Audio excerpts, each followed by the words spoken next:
everyone, my name is Danielle Williams. I work with the Foster Grandparent Program at United Way of Northwest Vermont. This program is a really unique opportunity for income-eligible volunteers to receive a small, tax-free stipend while also remaining engaged in their community. Foster grandparents serve a minimum of 10 hours a week in a childcare or a classroom, working with children who have been identified as needing a little bit of extra support. Foster grandparents really become friends and mentors to the children that they serve. Hi, I'm Jane Berry. I'm a foster grandparent in St. Albans town for kindergarten.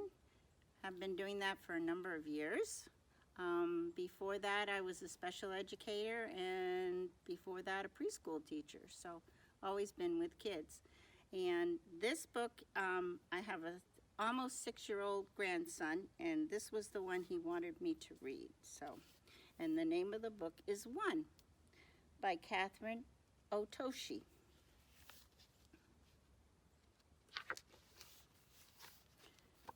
Blue was a quiet color. He enjoyed looking up at the sky, floating on the waves, and on days he felt daring, splashing in rain puddles. Every once in a while, he wished he could be more sunny like yellow, or bright like green, or more regal like purple, or outgoing like orange. But overall, he liked being blue, except when he was with Red. Red was a hothead. He liked to pick on Blue. Red is a great color, he'd say. Red is hot, blue is not. Then Blue would feel bad about being blue. Sometimes Yellow comforted Blue. Blue is a very nice color, she'd say. But Yellow never said that in front of Red. She never said, "Stop picking on Blue." Green, purple, and orange thought Blue was nice too, but they never told Red to stop. Every time Red said something mean and no one spoke up, he got bigger and bigger and bigger. Soon Red grew so big that everybody was afraid of him. Nobody dared to stop him. Red picked on all the colors. Then everybody felt a little blue. Until One came. He had a different shape, with bold strokes and squared corners. He was funny. He made the colors laugh. Red saw this and got very hot. "Stop laughing," he told Yellow. "Stop laughing," he told Green. "Stop laughing," he told Purple and Orange. And they did. Red rolled up to One. "Stop laughing," he told him. But One stood up straight like an arrow and said, "No." Red was mad, but One wouldn't budge, so Red rolled away.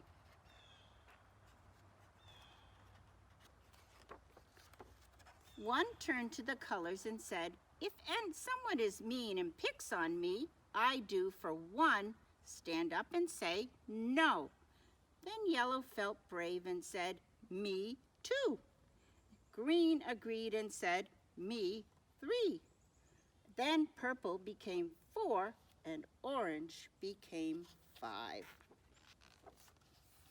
Blue saw the colors change. He wanted to count. Red grew red hot. He felt left out. He grew hotter and hotter and hotter.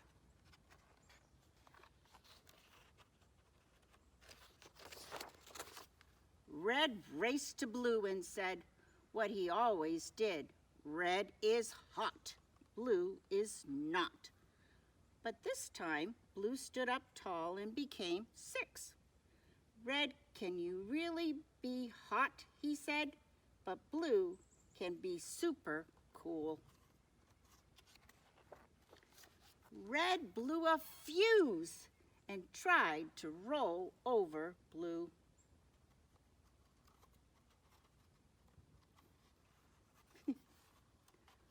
Okay, here. But everybody took a stand and said no. Seeing them stand tall made Red feel very, very, very small. Then Red turned even redder and began rolling away. Blue called out, "Can Red be hot and Blue be cool?" Red stopped in his tracks. "Red can count too," said one. Red rocked and rolled and turned into 7. "Everybody counts," they shouted. Then Red laughed and joined in the fun. The end. Sometimes it takes just one. Hi, my name is Miss Sherry. I work out of the Summit School for the Grandparent Program, and I'm going to read Clap Your Hands. Clap your hands, stomp your feet, shake your arms, then take a seat. Rub your tummy, pat your head, find something yellow, find something red. Reach for the sky, wiggle your toes, stick out your tongue, and touch your nose. Roar like a lion and growl like a bear. Give me a kiss, do you dare? Wiggle your fingers, slap your knee. I'll tickle you if you tickle me.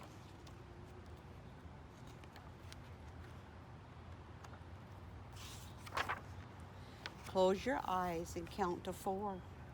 Now do a somersault across the floor. Spread your feet, look upside down. Make a silly face and act like a clown. Hop like a bunny, flap like a bird. Quiet as a mouse, now don't say a word.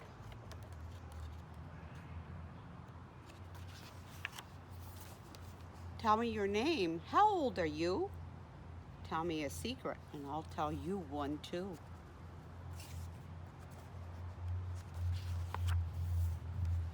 Purr like a kitten and bark like a dog. Crawl like a baby and jump like a frog. Count your fingers, count your toes, wiggle your eyebrows and wiggle your nose. Show me a smile and show me a frown. Stand on one foot and jump up and down. Fly like an airplane high in the sky. It's time to go now, so wave. Bye-bye, bye-bye. My name is Jean Trautner. The children at Montgomery Elementary call me Gima, just because that's less complicated for the grandmas at home. Anyhow, I have this nice little book by Jane Dyer. If I get the names wrong, I'm sorry. Little Brown Bear Won't Take a Nap. I bet there's a lot of you that won't take a nap.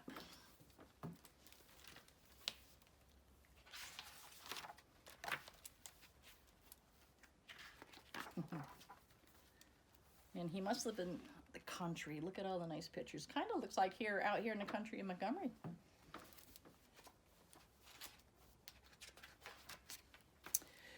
Little Brown Bear hated to take naps, especially the kind that lasted all winter.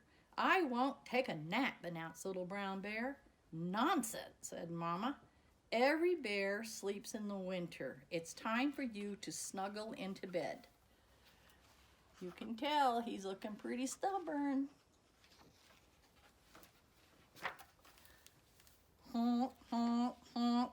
"What's that?" Little Brown Bear asked his mama. "Those are geese," she answered. "Do geese have to sleep all winter?" asked Little Brown Bear. "No," said Mama Bear. "Geese fly south, but bears sleep, so off to bed you go." And there's the geese. I saw geese the other day up here in Montgomery heading south. "I want to be a goose and fly south," said Little Brown Bear. as Papa Bear tucked him into bed and sang a lullaby. Then Mama Bear read a bedtime story and kissed Little Brown Bear goodnight. "Sweet dreams," they said with a yawn, and they went off to their own bed. We all like to have a story read to us. Little Brown Bear waited until he was certain that Mama and Papa Bear were fast asleep. Then he jumped out of bed, packed his valise, and set off to find the geese. How will I ever find them, wondered Little Brown Bear as he headed down the road. And that's his suitcase. We wouldn't call it valise.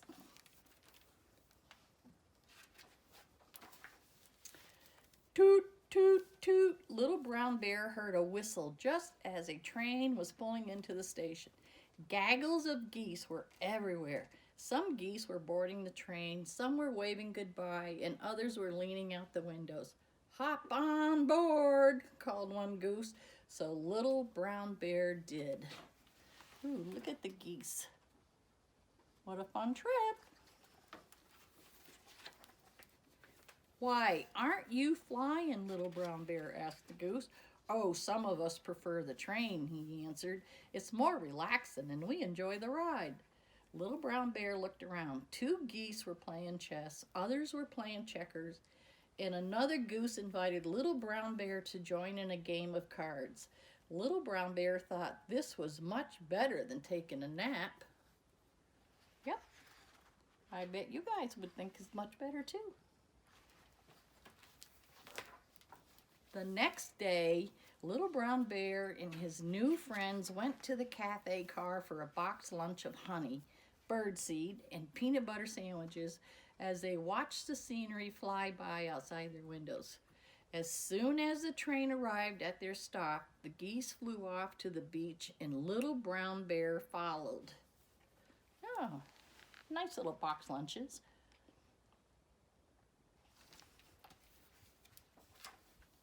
Little Brown Bear loved the beach. He loved the smell of the sea salt air. He loved jumping over the waves and finding seashells. Most of all, Little Brown Bear loved playing in the sand. Oh, I love the smell of salt air too. And the beach. Didn't get much of that. Sometimes he built sand castles and high turrets, and sometimes he made sand pies decorated with seaweed. Then one afternoon, he built a sand cave. It was cozy and warm inside, and Little Brown Bear crawled in to take a rest. First, he turned onto one side, then the other. He turned to sleep on his back. He tried to sleep on his tummy, but he could not get comfortable no matter what he did. Just then, a big wave came and washed away the sand. Little Brown Bear thought about the nice bed he had at home. He knew Mom and Papa would miss him if he did not return by spring. Little Brown Bear yawned. Oh, it was time to go home. Oh yes, there is no sign of the castle, is there? Poor bear. Some of the geese were ready to head back north. "Please," asked Little Brown Bear, holding back his tears, "may I go with you?" The geese could see that Little Brown Bear was in a hurry. "We'll fly you back. It will be faster," they said. The geese fashioned a carrier with a fishing net and safely carried Little Brown Bear home. Oh, how kind. Look at that.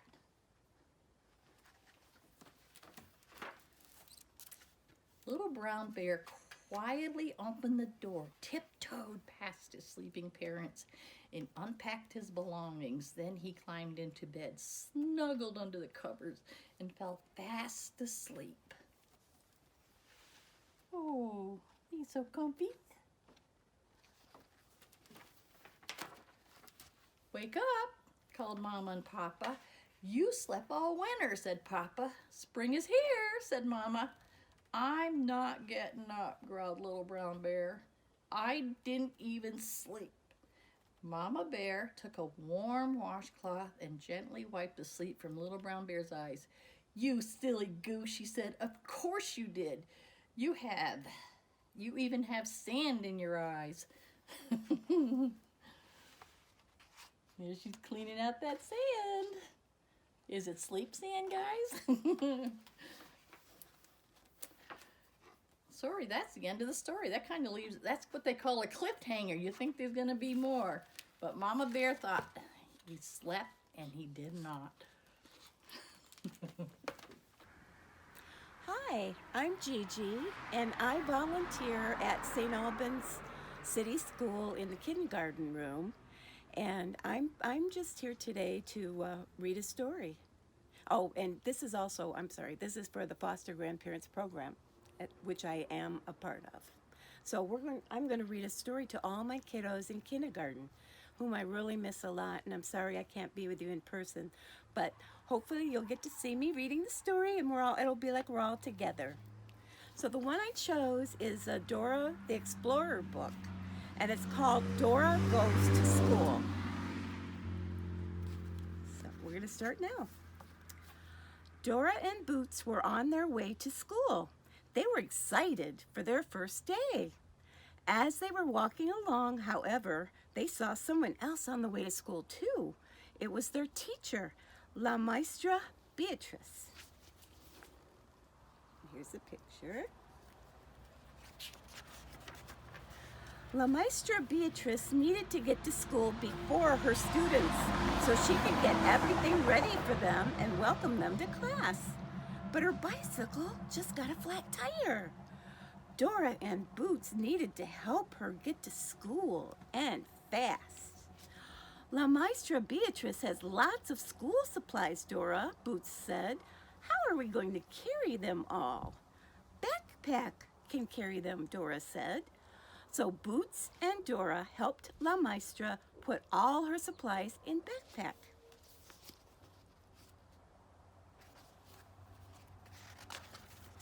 Now we need to find the quickest way to school, Boots said. Who do we ask for help when we don't know which way to go? Dora asked. Map, Boots cheered. Map told Dora and Boots that first they needed to go through Lettertown and over Number Mountain to get to school. Lettertown, Number Mountain, and school. Let's go, cried Dora. We need something that can take us through Lettertown really fast, said Boots. Look, Boots, said Dora. El Autobus can take us through Lettertown fast.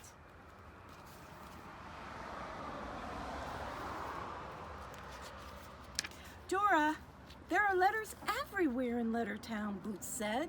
We need to follow the letters and sing the alphabet song to get through town, Dora told him. Let's sing. So, of course, we all know the alphabet song. A, B, C, D, E, F, G, H, I, J, K, L, M, N, O, P, Q, R, S, T, U, V, W, X, Y, and Z. And that's the alphabet song that we all sing together. Dora and Boots sang the alphabet song, and before they knew it, they were on their way to Number Mountain. So there's letters. All of a sudden, Boots heard a bell ring. That's the second school bell, Boots said. We have to hurry. We just need to find Number Mountain, said Dora. Boots looked around. Then he saw a pink and purple mountain with numbers all over it. Look, Dora, there it is, he shouted. There's Number Mountain. Great looking, Boots, Dora said. Let's go. Hey. We need to get over Number Mountain fast, said Boots. Our friend Azul the train can take us over the mountain fast, Dora said.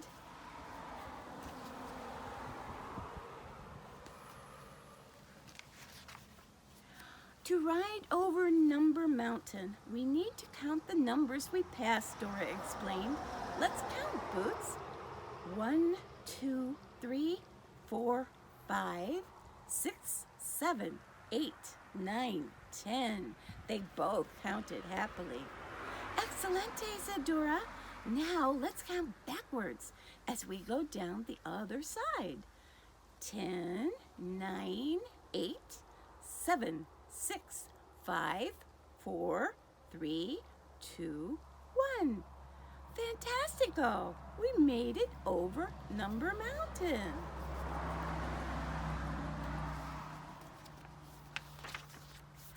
Dora and Boots were getting closer. They could even see their school, but they still needed a way to get across the forest. Suddenly, Dora saw her animal rescuing cousin, Diego.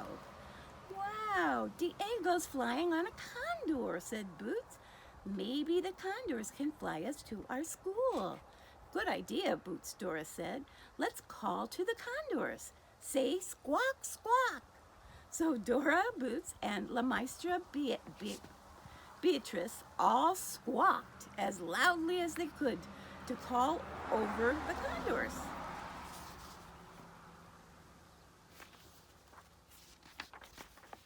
The condors soared down and gave everyone a ride through the air right to the school. Thanks, condors, Boots said with a smile. Gracias. There's the condors. They look pretty happy. We made it to school. Dora cheered. Quick, before the class starts, we need to check backpack for La Maestra Beatrice school supplies. Boots helped Dora check backpack. Pencils, chalk, notebooks, and rulers. We have everything we need, Boots said. La Maestra Beatrice is ready for class to begin.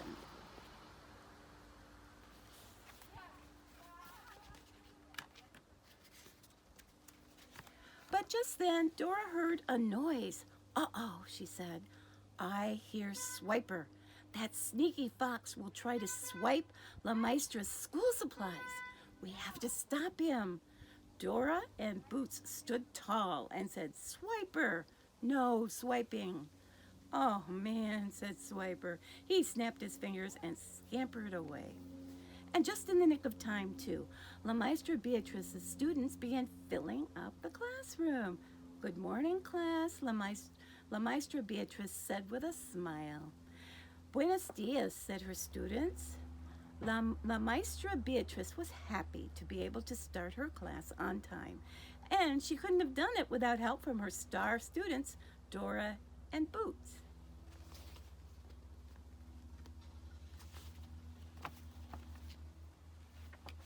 The end. Hi, I'm Kim Paquette.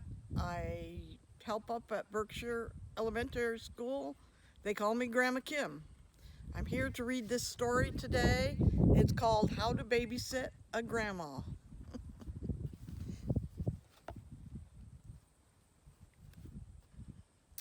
For my sister, Jane, Grandma Extraordinaire, and for Allison and Jamie and their team.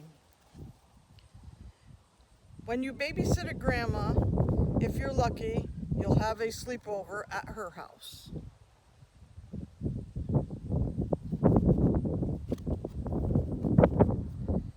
When you get to her door, wear a disguise and say, "Guess who?" Use a secret knock, only she knows. Tap, tap, tappity tap. If you like cats, meow. If you like dogs, bark.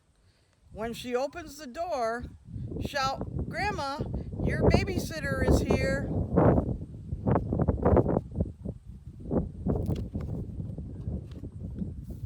Hug your mom and dad goodbye, then tell your grandma all the fun things you have planned.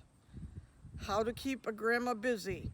Go to the park, bake cookies, have a costume parade, go to the park, do yoga, look at family pictures, go to the park, play hide and seek, wear goofy hats, go to the park, read lots of books, or go do puzzles. Let your grandma choose what she wants to do. Of course, she'll want to go to the park. What to do at the park? Slide down the bumpy slide. If she's feeling brave, try the big slide. Push your grandma on the swing, but not too high. Feed the ducks. Make sure the shy one gets some too.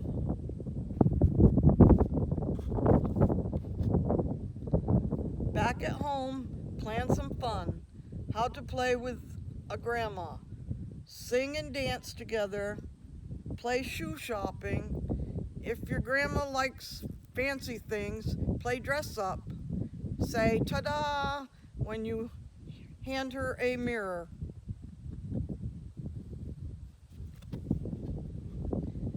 When it's time for dinner, show your grandma how to make everything taste even yummier. Add sprinkles to anything. Well, almost anything. Arrange the food to make silly faces. Say, with each bite.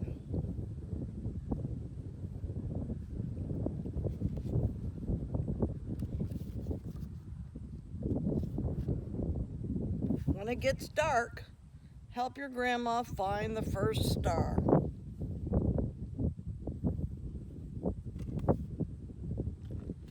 Back inside, snuggle up and read some books. Ask your grandma for stories about when your mom was little. What was mom's favorite thing to do at the park?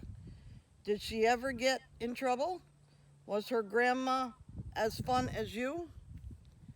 Show her how to say I love you without making a sound. Point to your eye, to your heart, and to her.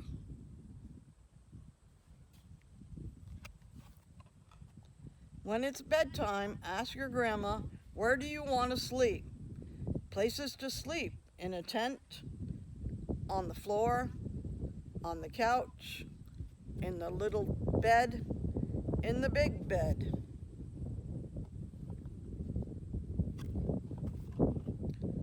Once you're both tucked in, make shadow puppets.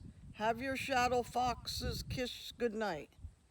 If she's missing your mom and dad, tell her they'll be here tomorrow, bright and early.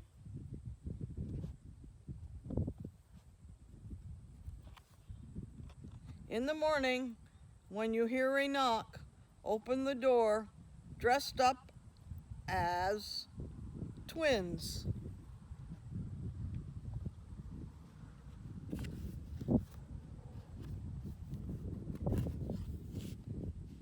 Now comes the hardest part, goodbye time.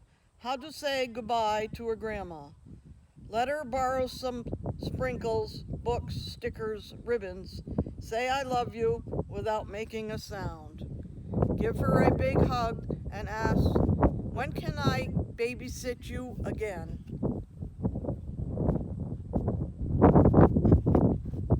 The end.